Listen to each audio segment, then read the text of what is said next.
Hello everyone, welcome to TWS academy. Good morning dear students. গুরুত্বপূর্ণ জিকের 28 নম্বর পর্ব আজকে আলোচনা হবে, তো অবশ্যই সকলে ক্লাসটি শেষ পর্যন্ত দেখবে মনোযোগ সহকারে। প্রথম প্রশ্নে আসবো, তার আগে বলে রাখি চ্যানেলে নতুন হয়ে থাকলে অবশ্যই আমাদের পশ্চিমবঙ্গের সেরা চাকরির প্রস্তুতি করতে আমাদের চ্যানেলটিকে অবশ্যই সাবস্ক্রাইব করে রাখো। আর সমস্ত ভিডিও লিংক প্রথমে পেতে আমাদের টেলিগ্রাম চ্যানেলেও কিন্তু যুক্ত হতে ভুলবে না। প্রথম প্রশ্নে আসবো। প্রথম প্রশ্ন স্ক্রিনে দেওয়া হচ্ছে, এটার উত্তর সকলে কমেন্ট করে জানিয়ে দাও। কোন সালে স্বদেশী আন্দোলন হয়েছিল? একদমই প্রথম ইম্পর্টেন্ট প্রশ্ন দিয়ে শুরু করছি। স্বদেশী আন্দোলন কোন সালে হয়েছিল? স্বদেশী আন্দোলন কখন হয়েছিল? যখন ভারতে বঙ্গভঙ্গ হয়েছিল। বঙ্গভঙ্গ, এই বঙ্গভঙ্গের বিরুদ্ধে। বঙ্গভঙ্গ কবে হয়েছিল? 1905 সালে হয়েছিল বঙ্গভঙ্গ। লর্ড কার্জনের সময় বঙ্গভঙ্গ হয়েছিল 1905 সালে। তারপরে বঙ্গভঙ্গের বিরোধিতা করে কিন্তু স্বদেশী আন্দোলন শুরু হয়েছিল। তো এখানে রাইট অ্যান্সার হচ্ছে 1905 সালে স্বদেশী আন্দোলন শুরু হয়।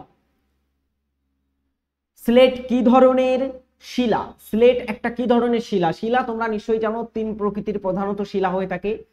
আগ্নেয় শিলা, যেই শিলাগুলো উত্তপ্ত ম্যাগমা জমে বা গলিত লাভা যেগুলো আছে সেগুলো জমে যে শিলা গঠন হয় সেটাকে আগ্নেয় শিলা বলে। আগ্নেয় উৎপাতের ফলে যে শিলা হয়।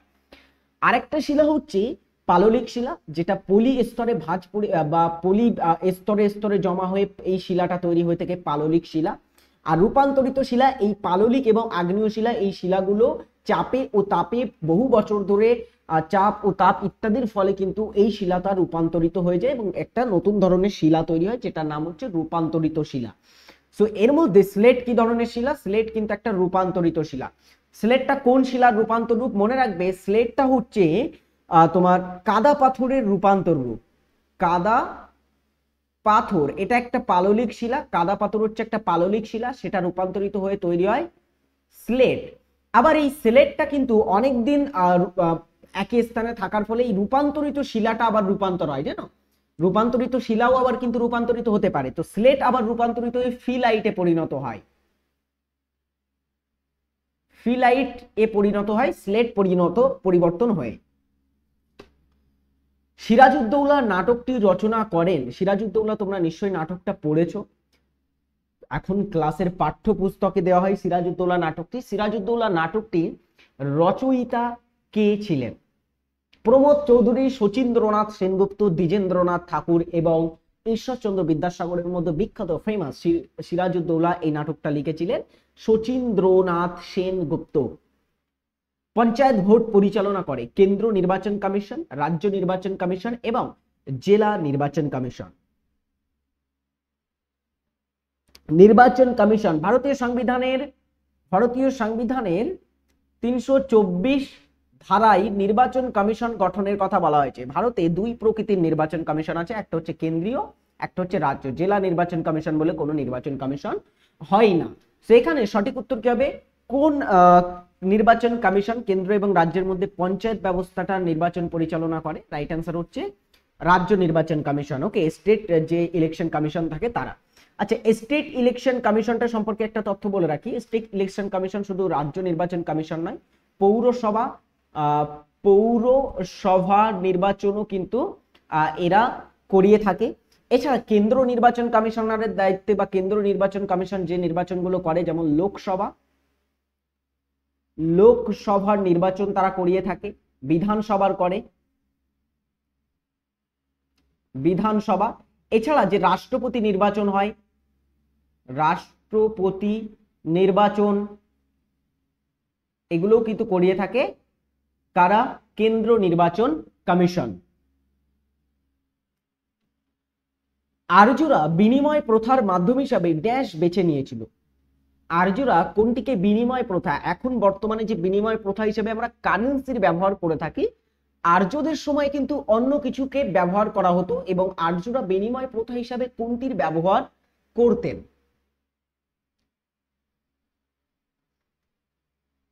গরু, ভেড়া, অস্ত্র, মাটির বাসনপাত্র। দেখো, আর্যদের সময়ে এই সময় কিন্তু গরু একটা এমন প্রাণী যেটা প্রায় প্রত্যেকের কাছেই ছিল। এই গরুকেই কিন্তু বিনিময় প্রথা হিসাবে ব্যবহার করা হতো। বিনিময় প্রথা হিসাবে গরুকেই কিন্তু বেছে নেওয়া হয়েছিল।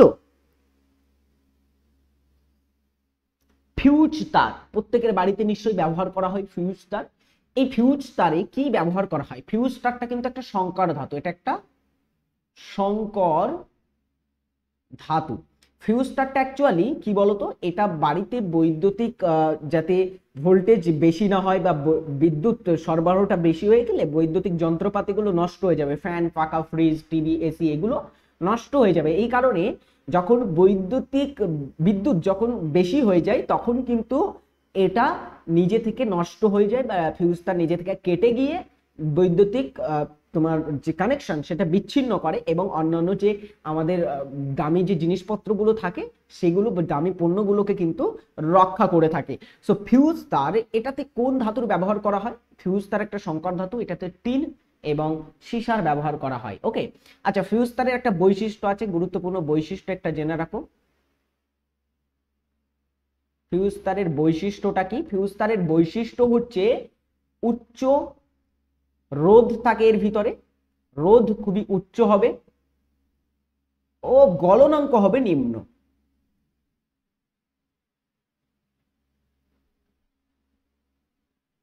উচ্চ রোধ ও নিম্ন গলনাঙ্ক হয়ে থাকে ফিউজ তারের। নেক্সট, ভিলাই লৌহ ইস্পাত কারখানা কোন রাজ্যে অবস্থিত? ভিলাই একটা ভারতের লৌহ ইস্পাত শিল্প কারখানা। ভারতে বিভিন্ন লৌহ ইস্পাত শিল্প কারখানা আছে, তার ভিতরে একটি। তো ভিলাই লৌহ ইস্পাত শিল্প কারখানা কোথায় আছে?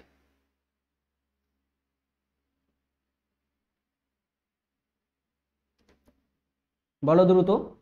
ভিলাই লৌহ ইস্পাত শিল্প কেন্দ্রটা কোথায় আছে? এটা ছত্তিশগড় রাজ্যে অবস্থিত আছে।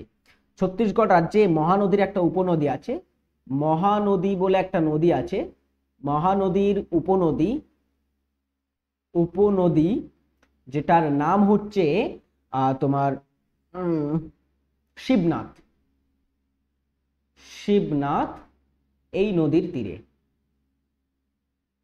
শিবনাথ নদীর তীরে এটা অবস্থিত। ওকে, আর একটা তথ্য জেনে রাখো, এই মহানদীর এই ছত্তিশগড় এটা কিন্তু তোমার সোভিয়েত রাশিয়ার সহায়তায় গড়ে ওঠে।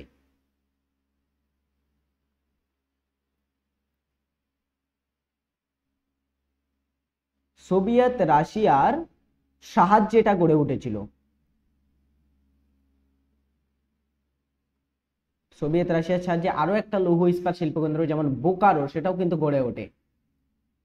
বোকারো লৌহ ইস্পাত শিল্পকেন্দ্রটাও কিন্তু সোভিয়েত রাশিয়ার সহায়তায় গড়ে উঠেছিল। নেক্সট, লোকসভায় অনাস্থা প্রস্তাব পেশ করতে হলে কতজন সদস্যের সমর্থন প্রয়োজন হয়? লোকসভাতে যদি কেউ অনাস্থা প্রস্তাব পেশ করতে চান, তো কতজন ন্যূনতম সদস্যের সমর্থনের প্রয়োজন হয়?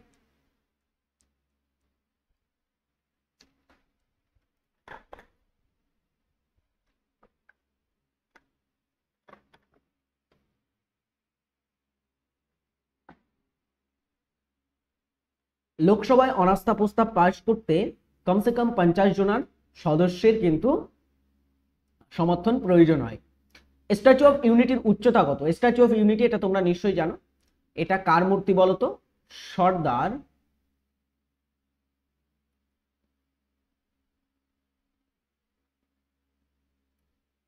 সর্দার বল্লভভাই প্যাটেলের মূর্তি।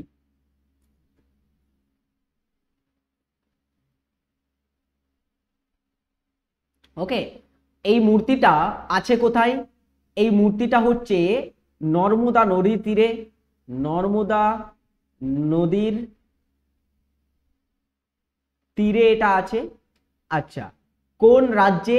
গুজরাট রাজ্যে, গুজরাট রাজ্যে আছে। এবং এই স্ট্যাচুটার একটা বৈশিষ্ট্য আছে, পৃথিবীর মধ্যে এটা উচ্চতম উচ্চতম কিন্তু স্ট্যাচু বা উচ্চতম মূর্তি।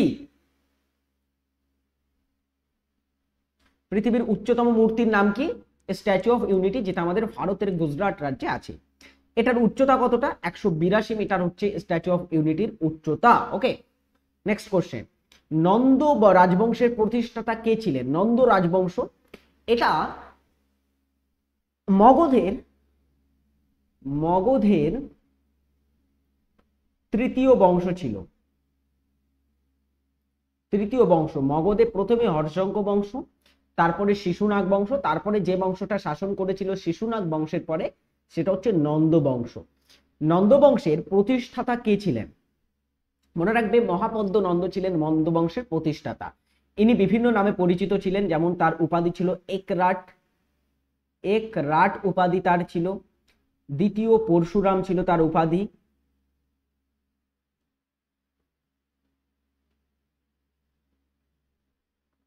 দ্বিতীয় পরশুরাম উপাধি ছিল তার। এছাড়া এই নন্দ বংশের যদি বলা হয় শেষ শাসক কে ছিল, এটা একটা খুবই ইম্পর্টেন্ট। নন্দ বংশের শেষ শাসক কে ছিলেন, এটা একটু তোমরা জেনে রাখবে। নন্দ বংশটা হচ্ছে 324 খ্রিস্টপূর্বাব্দে এটা শেষ হয়ে যায়, বা এরপর এই বংশটা শেষ হয় 324 খ্রিস্টপূর্বাব্দে। চাণক্য এবং চন্দ্রগুপ্ত মৌর্য তারা দুজনে মিলে ধননন্দকে কিন্তু সিংহাসন থেকে হটিয়ে ফেলেছিল, এবং ধননন্দ ইনি ছিলেন শেষ শাসক, এই বংশের শেষ শাসক ছিলেন ধননন্দ। এনার সময়ে কিন্তু আলেকজান্ডার ভারত আক্রমণ করেছিলেন, আমরা জানি। পরেরটা, উপরাষ্ট্রপতি কার্যকাল কত বছর? কমেন্ট করে এটার উত্তর সকলে আজকে জানিয়ে যাবে। একজন উপরাষ্ট্রপতি ভারতের তার কার্যকালের মেয়াদ কত বছর হয়ে থাকে? কর্ণাটক এর সর্বোচ্চ শৃঙ্গ কোনটি? কর্ণাটক রাজ্যের সর্বোচ্চ শৃঙ্গ কোনটি? আনামুদি, মুল্লাইনাগিরি, ব্রহ্মগিরি, আরমাকোডা কোন্ডা, এর ভিতরে কোনটি কর্ণাটক রাজ্যের সর্বোচ্চ শৃঙ্গ? বলো দেখি ডিয়ার স্টুডেন্টস, কর্ণাটক রাজ্যের সর্বোচ্চ শৃঙ্গ কোনটি? একদমই দ্রুত অ্যান্সার করো এটার। কর্ণাটক রাজ্যের সর্বোচ্চ শৃঙ্গের নাম হচ্ছে মুল্লাইনাগিরি। অনেকে আনামুদি করবে, আনামুদিটা মনে রাখবে এটা কেরালে পড়ে, কেরালা রাজ্যে পড়ে থাকে। কেরালা তথা সমগ্র দক্ষিণ ভারতের সর্বোচ্চ শৃঙ্গ হচ্ছে আনামুদি, যেটা পশ্চিমঘাট পর্বতের একটা অংশ। এছাড়া মুল্লাইনাগিরি এটাও কিন্তু পশ্চিমঘাট পর্বতে আছে, পশ্চিমঘাট পর্বতমালার অংশ এটাও। কোন রাসায়নিক পদার্থটি ভূগর্ভস্থ জলে সবচেয়ে বেশি বিষাক্ত?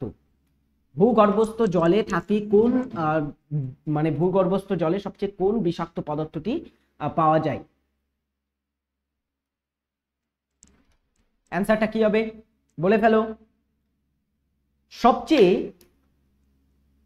বেশি বিষাক্ত ভূগর্ভস্থ জলে যে পদার্থটি থাকে সেটা হচ্ছে আর্সেনিক পদার্থ। আর্সেনিক, এটা ফলে ব্ল্যাক ফুট ডিজিজ রোগ হয়ে থাকে। ব্ল্যাক ফুট ডিজিজ,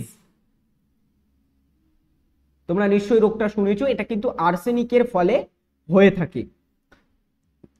বন্দিবাসের যুদ্ধ কাদের মধ্যে সংগঠিত হয়েছিল?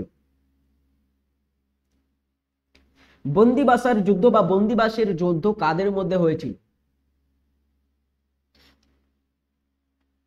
অপশন এ ইংরেজ ও ফরাসি, অপশন বি ইংরেজ ও ডাচ, ইংরেজ ও বাংলার নবাব এবং ইংরেজ ও পর্তুগিজ।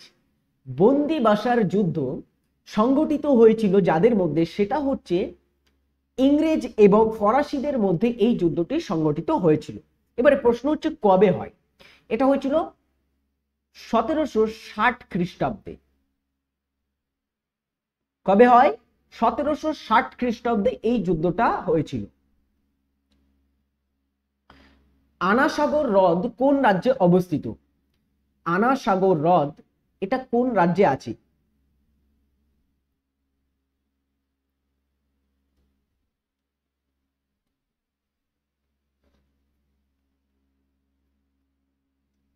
দ্রুত অ্যান্সার হবে, আনাসাগর হ্রদটা হচ্ছে কোন রাজ্যে? এটা রাজস্থান রাজ্যে আছে। ওকে, রাজস্থানের আজমিরে আছে, আজমির জেলাতে এটা অবস্থিত।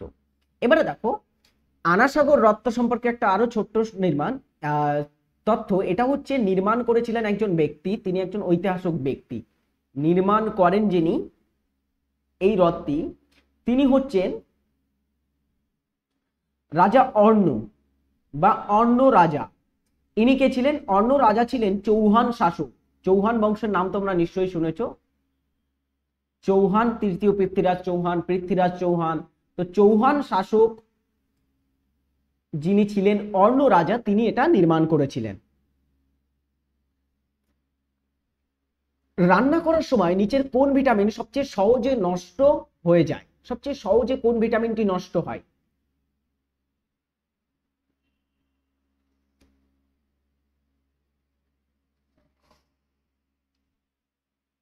বলো, সবচেয়ে সহজে নষ্ট হয়ে থাকে কোন ভিটামিনটা এখানে? রাইট অ্যান্সার হচ্ছে ভিটামিন সি। এটা কিন্তু সবচেয়ে সহজে নষ্ট হয় রান্নার সময়। এছাড়া এই প্রশ্নটা একটু ঘুরিয়ে আসে যে কোন ভিটামিনটি তাপ দিলে নষ্ট হয়ে যায়, এরকম ভাবে প্রশ্নটা ঘুরিয়ে আসে যে কোন ভিটামিনটি তাপের ফলে বা বেশি তাপ দিলে নষ্ট হয়, সেটা কিন্তু ভিটামিন সি বা অ্যাসকর্বিক অ্যাসিড যেটাকে বলা হয়। সাধারণত আমরা লেবু বা এই জাতীয় যে ফল আছে সেখানে কিন্তু আমলকি বা এই ফলগুলোতে কিন্তু পেয়ে থাকি এই ভিটামিন সি। তো ভিটামিন সিটা তাপে নষ্ট হয়। ডিয়ার স্টুডেন্টস, বর্তমানে আমাদের TWS একাডেমিতে এই সমস্ত ব্যাচগুলো চলছে। তোমরা যদি আমাদের ব্যাচে ভর্তি হতে চাও তো অবভিয়াসলি আমাদের TWS একাডেমি অ্যাপটিকে ডাউনলোড করো, গুগল প্লে স্টোরে তোমরা পেয়ে যাবে। আর ব্যাচগুলো সম্পর্কে যদি আরো কোনো কিছু জানতে ইচ্ছা হয় তাহলে আমাদের হেল্পলাইন নম্বর 9062160805 এ ফোন করতে পারো। এটা কিন্তু এই টাইমের ভিতরে 10টা AM থেকে 7টা PM এর মধ্যে খোলা থাকে। এবং সমস্ত অফার এবং অন্যান্য আপডেট জানতে আমাদের টেলিগ্রাম এবং চ্যানেলটিকেও অবশ্যই আমাদের সাবস্ক্রাইব করে রাখো। সমস্ত আপডেট বা ইত্যাদি সম্পর্কে তোমাদের অ্যাপেও তোমাদের বলা হবে। তাছাড়া আমাদের সব জায়গাতেই কিন্তু এটা সম্পর্কে তোমাদের অবগত করা হয়ে থাকে। তো এখন তোমরা ভর্তি হলে, সময়ের মধ্যে ভর্তি হলে কিন্তু তোমরা সিলেবাসটাও কমপ্লিট করতে পারবে। একদমই দেরি না করে আজই সকলে যুক্ত হয়ে যাও TWS একাডেমি অ্যাপে এবং আজ থেকেই সেরা চাকরির প্রস্তুতি নেওয়া শুরু করে দাও। একদমই রিজনাল যে ল্যাঙ্গুয়েজ আছে বাংলা, সেই বাংলা ভাষাতে তোমাদের সমস্ত ক্লাস কিন্তু করানো হয় এখানে। অবশ্যই সকলে যুক্ত হয়ে যাবে যারা এখনো ভর্তি হওনি।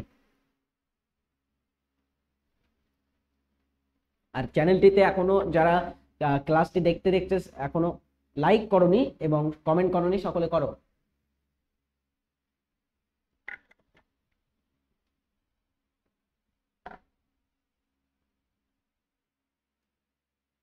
ব্রিক্স সদস্য নয় চীন, ব্রাজিল, ইতালি, ভারত। চলো, ব্রিক্সটা হচ্ছে একটা সংস্থা। এটা 2009 সালে গঠন হয় বা প্রতিষ্ঠা হয় ব্রিক্সটা। এটা কয়েকটি দেশ, 5টি দেশ আছে এর ভিতরে এবং সবচেয়ে নবীনতম সদস্য দেশ হচ্ছে সাউথ আফ্রিকা। বা এখানে ব্রিক্সের ভিতরে দেশ আছে কি, B for Brazil, R for Russia. তো এখানে রাশিয়া একটা দেশ হবে, রাশিয়া। আর I for India, C for China এবং S for South Africa. Italy এর ভিতরে নেই, ইটালি নেই। এখানে আছে দক্ষিণ আফ্রিকা, দক্ষিণ আফ্রিকা এখানে আছে।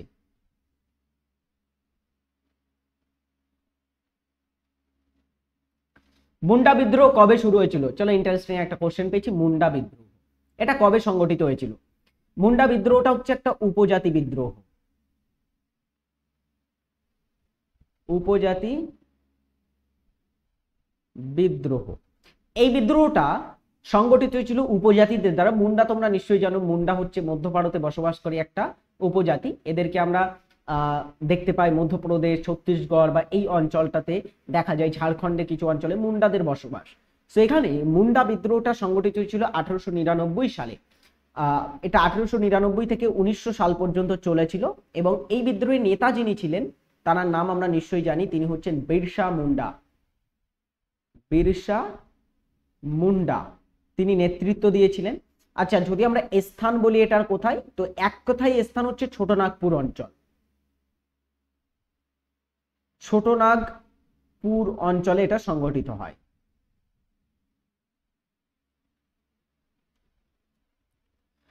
কোনটি সংবিধানের মৌলিক অধিকার হিসাবে স্বীকৃত নয়? সংবিধানের মৌলিক অধিকার হিসাবে কোনটি স্বীকৃত নয়? ভারতের সংবিধানের 12 থেকে 35 ধারা, এর ভিতরে আছে মৌলিক অধিকার। কয়টি আছে? 6টি মৌলিক অধিকার আছে।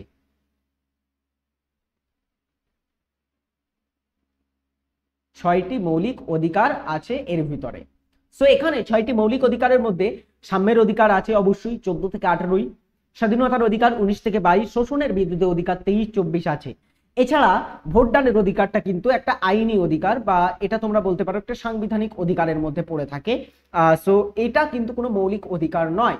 এছাড়া আমরা যদি দেখি সাংস্কৃতিক অধিকার, শিক্ষা ও সাংস্কৃতিকের অধিকার একটা, সম্পত্তির অধিকার সেটা বাদ হয়ে গেছে, সরি। এবং আরেকটা অধিকার ধর্মীয় স্বাধীনতার অধিকার, অ্যান্ড আরেকটা সাংবিধানিক প্রতি বিধানের যে অধিকার, যেটাকে 32 নম্বর ধারা বলা হয়, ধারা 32। তো এই 6 প্রকারের কিন্তু মৌলিক অধিকার আছে। নেক্সট, কোন সংস্থা রেড ডাটা বুক প্রকাশ করে? চলো, এটা আমার এখানে অ্যানিমেশন দেওয়া হয়নি, আমারই ভুল, তো উত্তর করো এটা। রেড ডাটা বুকটা কি? বিপন্ন প্রাণীদের তালিকা, বিপন্ন প্রাণীদের তালিকা।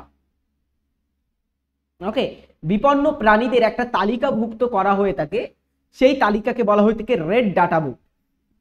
রেড ডাটা বুকটা প্রকাশ করে থাকে IUCN, যেটার পুরো কথা হচ্ছে international union for conservation of nature, international union for conservation of nature, IUCN প্রতিষ্ঠা হয়েছিল 1948-এ। সদর দপ্তর হচ্ছে গ্ল্যান্ড, সুইজারল্যান্ডে।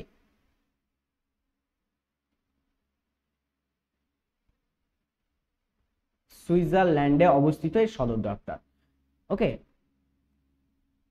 Next, UNDP, United Nations Development Programme হচ্ছে ইউএনডিপির পুরো কথা। ইউএনডিপির সদর দপ্তর হচ্ছে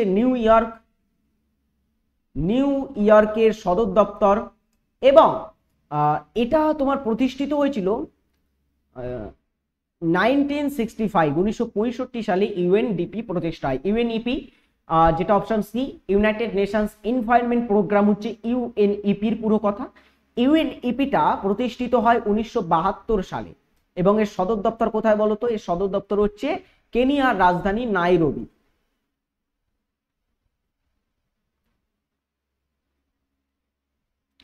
চোদ্দ দফা দাবি কে উত্থাপিত করেছিলেন?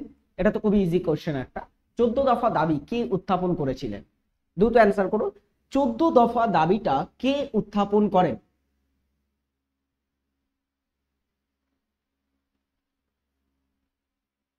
বলো, একদমই সহজ প্রশ্ন পেয়ে গেছি। উত্তর কি হবে?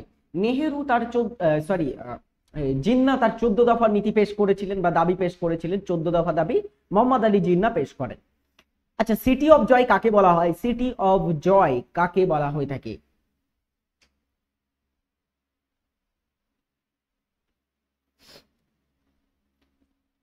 City of joy, cultural city, তারপরে তোমার সিটি অফ বিল্ডিং বা বিল্ডিং প্রাসাদের শহর ইত্যাদি বিভিন্ন নামে ডাকা হয়ে থাকে কলকাতা শহরকে। কলকাতাকে বলা হয় city of joy. Next is, কর্কট ক্রান্তি রেখা ভারতের কোন কোন রাজ্যের মধ্য দিয়ে গেছে? এখানে কোন রাজ্যের মধ্য দিয়ে গেছে কর্কট ক্রান্তি রেখা?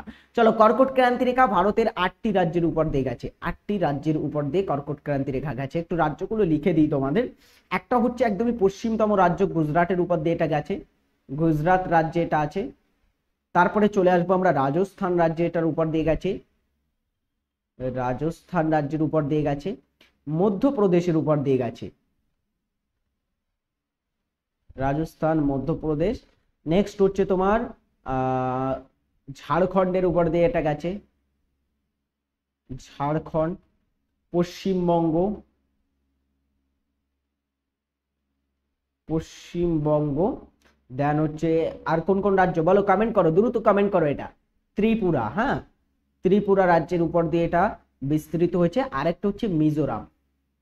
এই দুটো রাজ্যের মধ্যেই অনেকে গুলিয়ে ফেলে, কারণ এই দুটো হচ্ছে নর্থ ইস্টের রাজ্য, তো অনেকে দুটো গুলিয়ে ফেলে অনেকে। তো এখানে দেখো ছত্তিশগড় রাজ্যের উপর দিয়েও গেছে। তো এই 8টি রাজ্য, ছত্তিশগড় সহ এই 8টি রাজ্যের উপর দিয়ে কিন্তু কর্কট ক্রান্তি রেখা ভারতে বিস্তৃত হয়েছে, যেটা 23.5 ডিগ্রি উত্তর অক্ষরেখা। নেক্সট হচ্ছে পারম্বিকুলাম টাইগার রিজার্ভ ভারতে কোথায় অবস্থিত?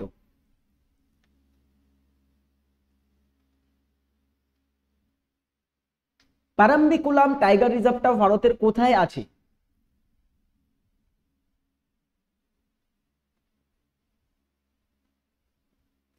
এটা আছে আমাদের ভারতের কেরালা রাজ্যে, কেরালা রাজ্যে।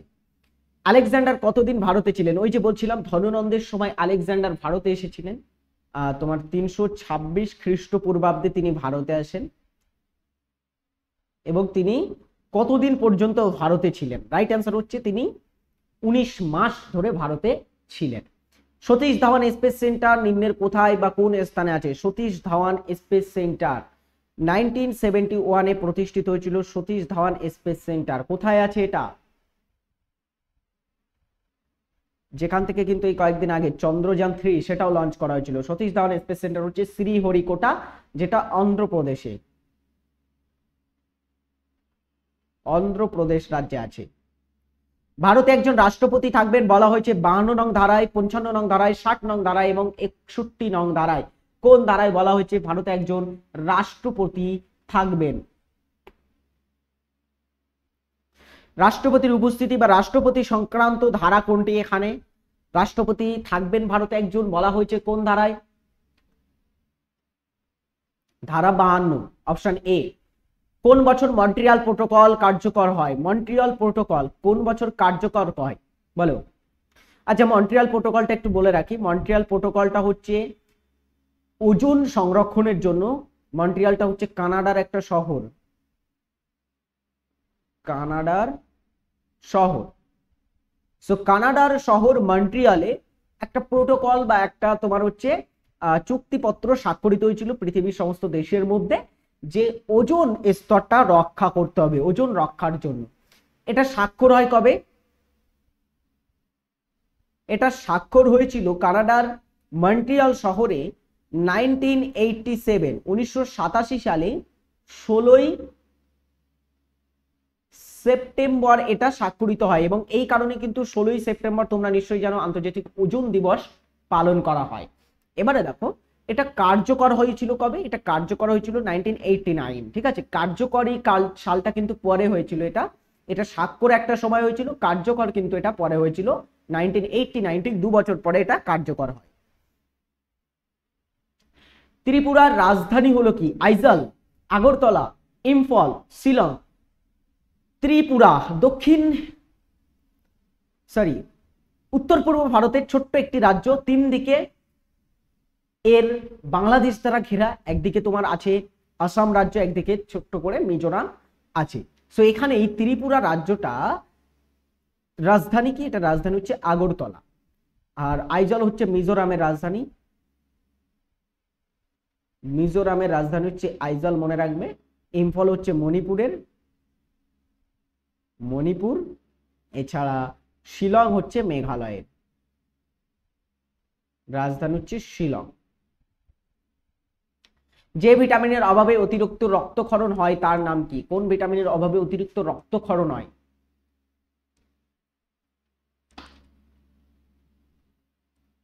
সেটা হচ্ছে ভিটামিন কে। ভিটামিন কে এর অভাবে কিন্তু রক্তক্ষরণ হয়। টাকার যোগান নিয়ন্ত্রণ করে রিজার্ভ ব্যাংক, ভারতীয় রিজার্ভ ব্যাংক, ভারতীয় স্টেট ব্যাংক এবং অর্থ কমিশন, অর্থ মন্ত্রক। এর ভিতরে কারা ভারতের টাকার যোগান নিয়ন্ত্রণ করে থাকে?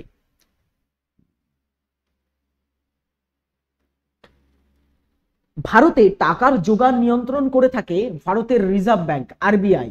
আজকের ক্লাসটি এখানেই শেষ। 30টি গুরুত্বপূর্ণ প্রশ্ন নিয়ে আলোচনা করলাম শেষ পর্যন্ত। কেমন লাগলো ক্লাসটি অবভিয়াসলি সকলে কমেন্ট করে জানাবে। প্রতিদিন এমন ক্লাস পেতে অবশ্যই আমাদের চ্যানেলটিকে সাবস্ক্রাইব করতে ভুলবে না। আর আমাদের সঙ্গে যদি আরো ক্লাস করতে চাও, প্রতিনিয়ত ক্লাস করতে চাও, রুটিন অনুযায়ী ক্লাস করতে চাও, তো অবভিয়াসলি আমাদের চ্যানেলের TWS একাডেমি অ্যাপে সেখানে সকলে ভর্তি হয়ে যাও। আজ থেকেই সেখান থেকে থিওরি ক্লাস, প্র্যাকটিস ক্লাস, সমস্ত ধরনের ক্লাস করা শুরু করে দাও। টাটা, ভালো থাকবে সকলে, বাই।